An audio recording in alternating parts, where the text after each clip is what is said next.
ESMA का, दमे का इससे बहुत ताल्लुक बयान किए जाते हैं होम्योपैथी में। और बच्चों का सोखा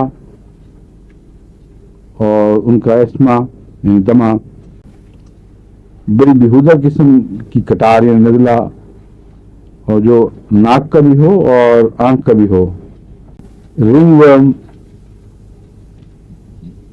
सर के ऊपर भी और दूसरी जगहों पे भी, और ड्वार्फिशनेस भी इसमें पाई जाती है। ये अमूमी असरात हैं जो सुजाक के यानी गोनोरिया के दब जाने से जिस्म में बाकी रहते हैं और दिखाई देते हैं जगह जगह। क्या क्या नुमायाँ अलामतें हैं? बच्चों का सूख जाना और ड्वार्फिशनेस और दमा और नाक और आंख का बेहुदा नज़ला जो पीछा न छोड़े, और रिंग वर्म्स, ये मोटी मोटी अलामतें हैं।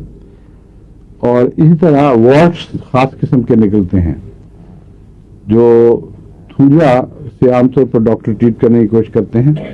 तो जब थूजा नाकाम हो तो मेडोराइनम जरूर देनी पड़ती है। मोका जिसको हम कहते हैं ना, मोके हर किस्म के सुजाक से ताल्लुक़ रखते हैं और वो एक इजहार है जिल्द पर बीमारी को फेंकने का। बाज़ औरतों को शादी के बाद जो तकलीफ़ें होती हैं उनमें भी ये ज़रूर देनी चाहिए। एक औरत अच्छी बनी हो शादी से पहले, शादी के बाद उसको मेंस्ट्रुअल की तकलीफ, दूसरी तकलीफ़ें, ओवेरियन पेन्स, तो कोई बड़ी नहीं कि खामन में कोई मादा पाया जाता हो, उसकी वजह से उस औरत की तरफ वो जहर मुंतकिल हुआ है और उससे तकलीफ़ें शुरू हो गई हैं।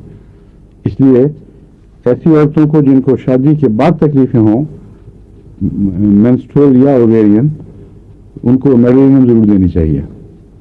सख्त ठंडा मरीज लेकिन पसीना बहुत जल्दी आ जाता है, चलते वक्त सर्दी महसूस होती है, उसके बावजूद पसीना आता है।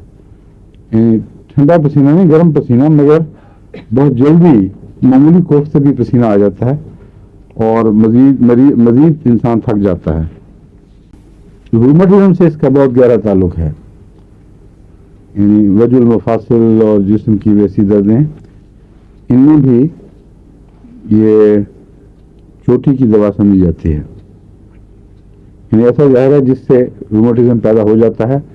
इसलिए अगर रूमेटिक पेशेंट भी हो और वो रिस्पॉन्ड न कर रहा हो तो उसको मेडोराइनम देकर फिर इलाज शुरू करें तो हो सकता है बेहतर नतीजे निकलें।